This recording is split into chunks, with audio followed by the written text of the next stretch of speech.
Today we are doing a tier list of heroes in the hero battle mode. This one will be based on data provided by my teammate Dan, who played over 100 games in this game mode, as well as the Japanese reports of players that qualified for Group A Stage 2. And finally, based on my own experience with the game mode. So if you click this video, you probably just want to know what are the best classes to qualify for GP, so I'm going to give you the answer right now. First is Mizuchi, then it's Amaryllis, then it's Bunny. So Mizuchi, you basically get the tidal spell every turn after the first evolve turn, and the key is actually to wait until you have two of the tidal strike. The first one to reduce the cost of your hand, and the second one to get a big combo. And to be honest, this deck just does way too much. I think it should have been like the Ginger spell, where you only get the tidal surge if you don't already have one, so that you cannot play two in the same turn. Or maybe a second skill should have been -1 Valor instead of +1. Because this way you would have like kind of a trade-off to want to clear the board. But as it is now, she just perfectly enters aggro, she destroys control decks, she's faster than more combo decks, so she's just the best option. Second one we have Amaryllis, which is basically Evo Rune. So you just farm evolution points. If you have the sweet spell Sorcerer, you can potentially get 5 evols on turn 5 if you save up the spells, and then you can reduce the cost of Zeus or Grimnir to 1, and basically pull out an OTK combo, despite the mode being at 25 HP. So if you don't want to just play Mizuchi Mirrors, I think it's the next best option. And then for the last S tier we have Bunny, and she's basically the best aggro deck, having access to Erika. She's basically only playing good cards for aggro, and as long as you can clear you have like 3 Valor for 6 damage face. If you're not playing against Mizuchi, most of the time the opponents just won't be able to fully clear your boards, and you'll get a ton of damages like that. So if you don't want to play any of the combo decks, just keep it very simple, you can play Bunny.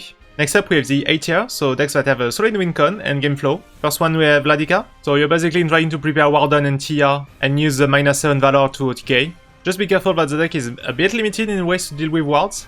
Next we have Seka, so she's using as a base the Arya deck, which was a deck that stayed for 1 year in tier 1 when it was in rotation. So with a basis that good, it's a bit hard to miss. Also the finisher is not super expensive in value. Next in a similar vibe we have Flawless. The Paradigm Shift artifact was super powerful. I think it's very cool that you don't have to draw augmentation, it's basically tied to your hero. So you can just pop off whenever you want, and then you just have a lot of options. If you want to heal back to 25 or just want to try to put wards or go for only damage. So very comfy too to play. Next on the list I would put Mono.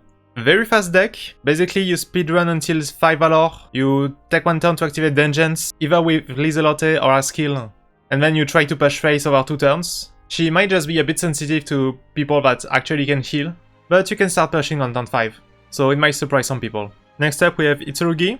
With this skill you can dig super fast to find Jaemon, and then you can just spam the coin, clear the board, and stall until you can Kagemitsu. And finally for A tier we have Nexus. So also an aggro deck, a bit slower than Bunny but with a bigger ceiling.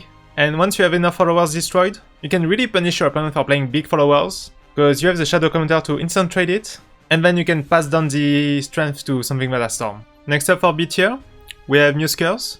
So pretty cool concept, can actually be quite grindy.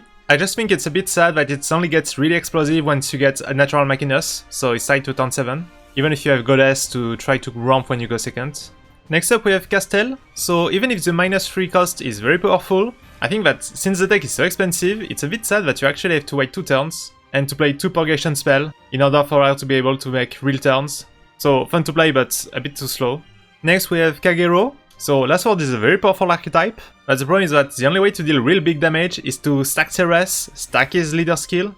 The only option that has a lot of attack is Tyrant, which is quite expensive. So even if it's very solid in the mid-range, it will struggle to kill, contrary to Amaryllis. Next we have Valdane, so even if Natura has a lot of draw, and it flows quite nicely, the fact that the wincon is only spamming Bailion means you don't really have an OTK setup, so it's not super hard for other decks to just heal, clear, and just delay and delay your winning turn. Next up we have Tetra.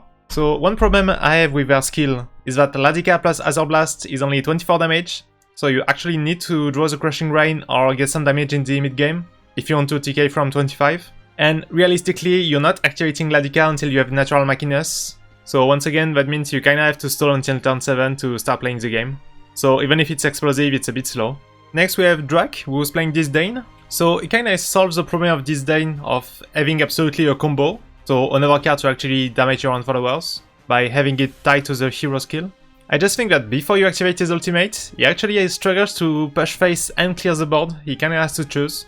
And also the big explosive finishers, Galmio and Forte, are tied to having 10 playpoint orbs, and you don't really want to ramp in this deck, you just want to aggress, so it's not super easy to get it active. And I think you'll just be lacking a bit of damage, contrary to Bonnie, which has the 0 PP deal 6. And lastly we have Itsurugi, mid-range deck with no big explosive finisher, just Grimnir. The only thing I find really cool with this deck is the Mini Soul Devil, which gives you a super good matchup into mono, since you're going to give -2/-2 to all of their storm cards when they try to push for lethal. Then we are going to the C tier, so these decks are the ones that struggle to actually win the game. So first we have Anisage, she only has mid-range tools, some ways to create boards. Then we have Aina, so my main problem with Aina is that even if you get the mono, the deck actually doesn't have the tools to reach the 10 evolutions, to have mono give storm to everything, so you're actually relying a lot on Tetra, and the rest of the deck just puts no pressure. Then we have Verdia. I don't get why they didn't put Elana in this deck. Maybe that would have made her very strong. But right now, the best you can do with this deck is to stall until turn 8 and play double Elixir Grimnir for 23 damage. I think it's just not super consistent. Then we have Selena, so countdown is very complicated. Even if you have the Skullfane, you don't really have big payoff. Then we have Alucard. My main problem with him is that you actually need to draw your good cards, like Bloodsucker to give Storm to your bat, or the 5 PP guy to boost them. While most of the other leaders, they just have the win con tied to their hero skill, so you just don't need to draw it, you always have it, but not with Alucard. And then we have Maisha, which has to play a very passive deck. If Hero Battle was at 20 life, maybe her hero skill would have been good enough, but the fact it's 25, you actually need a lot more Valor to make her good. And lastly, for the decks that are just not functional, we have Eleanor, and my main problem is that even if you copy things with spell boost, they don't really scale well. Like, even if you have a second Gears or a second Quan or a second Chrono Witch, you actually don't have the board space to play them. So even when you want to go off and be explosive, you can't, you just don't have the board space. And if you're just relying on Chrono Witch and making big boards, then all of these decks in the upper tier, they can actually just clear a Chrono Witch board. So even if it's fun, there's really no point in playing her in this mod. And then for the worst one, it's actually Not.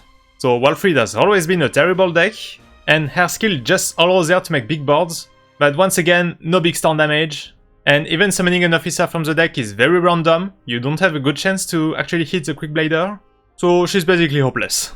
And that's it for today. I really recommend you to play the S and A tier if you want to qualify for stage 2. I probably won't be doing any gameplay video, for that you can just check on Ignidio's channel. Have fun in Hero Battle, and I'll see you on the next one, bye!